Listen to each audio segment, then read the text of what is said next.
Iced up. Ice what? Whoa, whoa, baby, poke it out, poke it out, poke it out. What is up, you fantastic people? So if you showed up to the stream last night, thank you so much for popping out.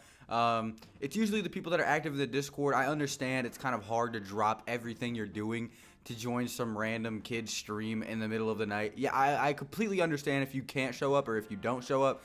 But those who did, thank you so much. I appreciate you. Today I wanted to do something a little different. And by today I mean at 2:18 in the morning. But I wanted to do something a little bit different. I recorded this video already, but there was a smudge on my screen. I had nothing in my hair, and it was just all a total mess. So I want to get back into it, clean up the video a little bit, and get into some of the main points that I was talking about in the video that I made. Now, the video I made was pretty much just a 100% roundup of everything that's been happening with training camp, the offseason in general, Michael Thomas's issue, everything that I wanted to talk about that I haven't talked about yet.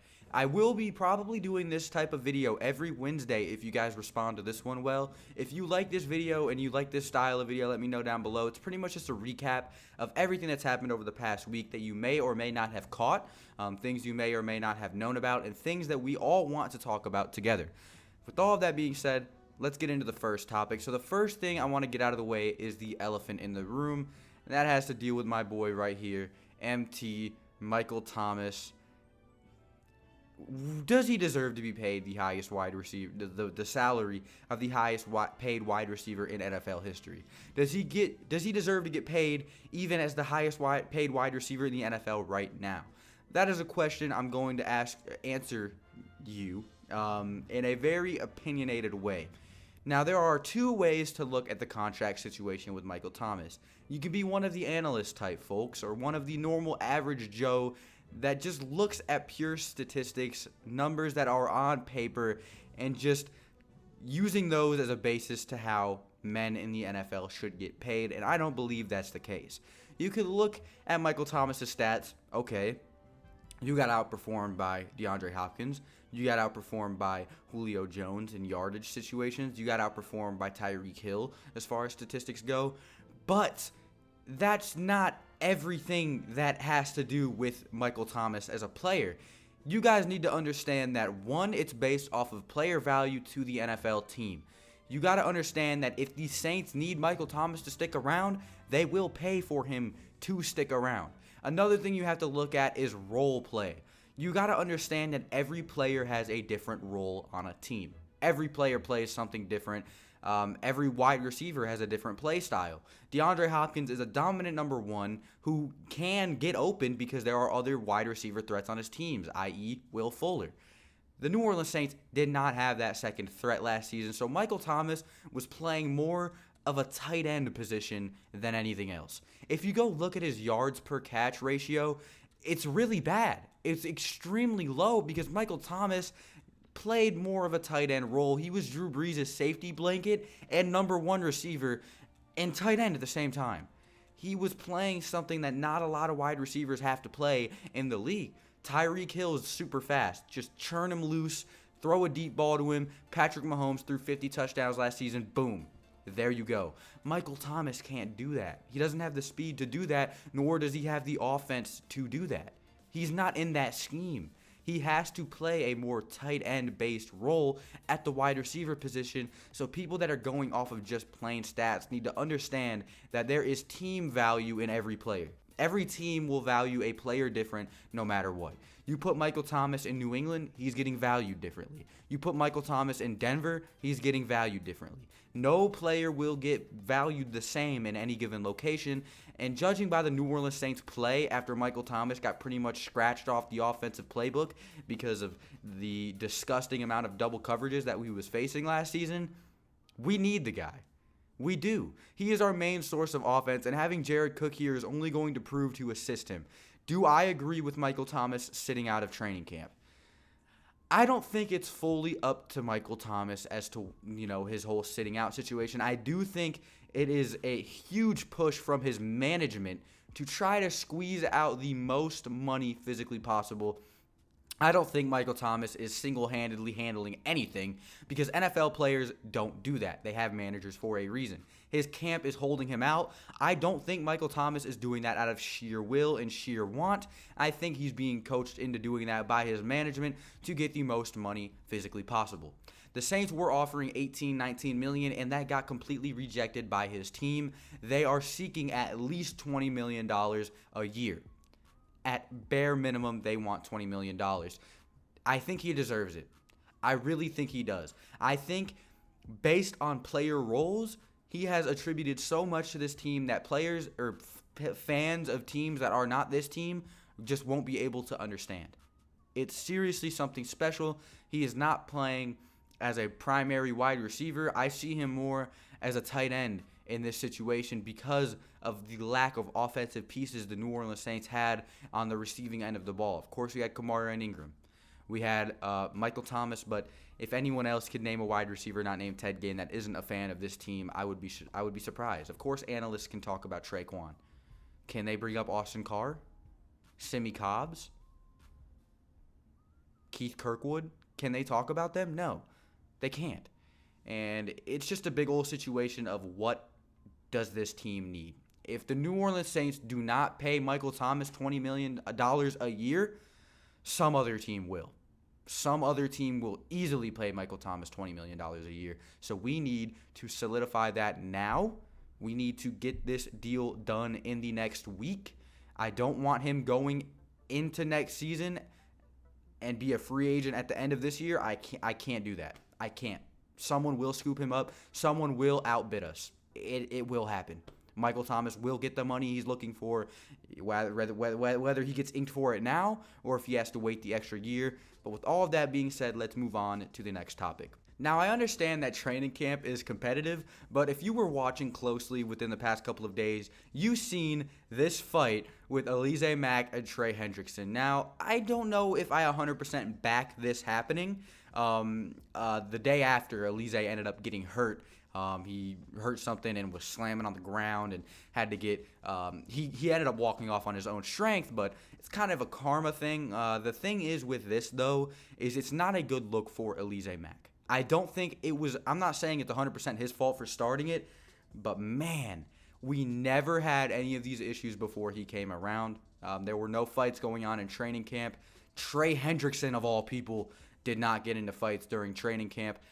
But I can't blame it all on him and just say, they're fighting because Alize Mack is here. I don't agree with the whole fighting aspect, even though it is a big, bright spot of competition. Things have been very competitive, like this clip of I think Keith Kirkwood making a play and Von Bell not being happy about it whatsoever. So the competitive spirit in training camp has been flying. Just thought I would let you guys know about the things that have been going on within training camp, and fights and competitive spirits are definitely one of them. The New Orleans Saints have showed a competitive side that I haven't really seen over the past couple of years this year, and I'm not enjoying it too much. I do like that there are camp battles going on, but it's kind of weird that there's fist fights going on. Like I'm just not used to that. It's bad mojo in my opinion. What do you guys think? Do you guys think the competitive spirit is welcomed? Do you disagree with fist fights? What do you guys think down below? I mean, they are grown men. They're gonna fight each other. Men are extremely dominant things. And if you piss one off somehow, like Alize or Trey Hendrickson did, whatever side started it, you're going to get a fight back. So 100%, I understand why it's happening, but do you guys think it should go away? Do you guys think we should try to censor it as much as we can?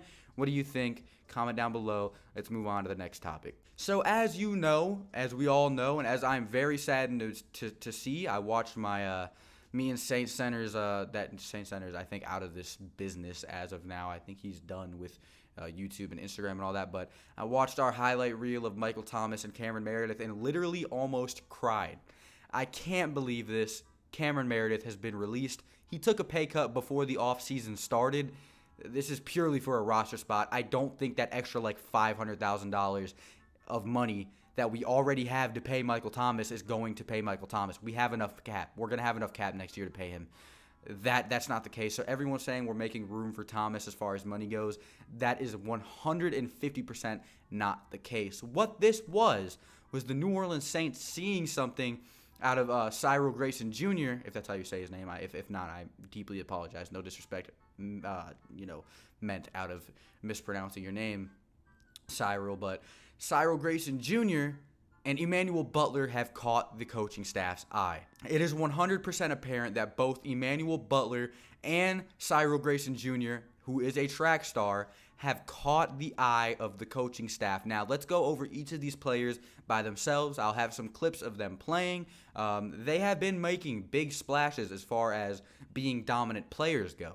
Cyril Grayson Jr. is a wide receiver who never played a snap of college football in his entire college career. He hasn't played football since high school. He ran a 4.3 in college, and he ended up talking LSU's football team into letting him perform at their pro day, got a spot on the Seahawks practice squad, then bounced to Indianapolis, got cut, then bounced to Houston, got cut, bounced to Chicago, got cut, ended up calling the Saints wide receiver coach to try to get set up for Saints rookie minicamp, got it, performed well there, and got extended to go into off-season training exercises. So this is extremely good to see. I'm one for an underdog story. 100%. I love underdog stories, and I really want to see Cyril succeed. I want to see him go into the big leagues. I want to see him contribute. He has been playing his heart out, man. Look at these clips. He's burning starters like it's nothing. He is that deep threat we've needed. Ted Ginn Jr. got hurt last year. We could use both of them in both speedy ways.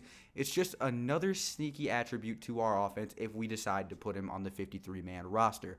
And another style of wide receiver we have going on in training camp is wide receiver Emmanuel Butler. Now, he is of the taller and heavier class and more possession catch wide receiver, other than straight burning people wide receiver play. He's more of a Michael Thomas-esque player than a Brandon Cooks type player. If we're going to compare Cyril Grayson to Brandon Cooks and Emmanuel Butler to Michael Thomas, Butler has been showing out. He wants it. There are these extremely solid group of wide receivers. Sammy Cobbs even competes. Sammy Cobbs has been making plays too. We have this extremely young group of wide receivers that just want to compete, want to get on that roster spot, and I hope Emmanuel Butler and Cyril Grayson Jr. make it. I really hope they do. They've been showing out. Emmanuel Butler has not had a day where the Saints media has not been gassing him up. He is absolutely insane, pure 100% baller, and I know if he gets on the 53-man roster, he's going to make that signature worth it. He is. He is going to make that signature worth it. He is going to perform well. We have so many moving parts and so many solid pieces of offense to work with this year. The defense, being as the same as it was from last year, has showed a lot of great strides. Eli Apple and Marshawn Lattimore have been working phenomenally, even though you just seen both of them get burnt by this 4.3 running wide receiver that has never played a college football snap in his life. He's fast. Don't get on them. They've been showing out to be and have been playing fantastic. PJ Williams has had extremely good contested coverages, but has been getting mossed a lot because of his very horrible method of turning his head around. He doesn't do it. He doesn't turn his head around. He just goes straight face first into the wide receiver. So there are good things and bad things about this training camp. I think that Cyril Grayson Jr. and Emmanuel Butler are the things to watch, the players to watch. And after that tangent of me talking about the wide receivers, let's move on to something that's also important, which is our tight end, Jared Cook. Drew Brees and Jared Cook are already establishing a connection. It's insane. He already trusts Jared Cook. Jared Cook is getting mentored by him. Jared Cook's own words. He's pushing him to be better. He's always on him no matter what. He's never laxed. It's just It's great to see. I don't want to keep you guys for too long. It's already been 14 minutes. If you guys want a weekly roundup video every Wednesday, let me know down below in the comment section. This could replace mixes, and I could put mixes sometime during the weekend, and you guys could end up getting 4 videos a week if you like the weekly roundup series. I do a normal video on Monday, a weekly roundup on Tuesday or on Wednesday, a Madden video on Friday, a random video on Sunday, and probably a mix on Saturday, or a random video on Saturday and a mix on Sunday. That would make more sense. Let me know down below what you guys want. I've been feeling extremely enthusiastic about this YouTube channel, and man, I can't wait until the regular season starts. Trust me, I got stuff in store for you guys for this regular season. Thank you guys so much for watching. If you've watched all the way through, go ahead and comment down below. Go ahead and comment Drew Brees' pop figure is missing his face mask. If you say Drew Brees' pop figure is missing his face mask, I'll know you watched all the way through. Thank you guys so much for your continued support, and I'll see you guys in the next one. Adios.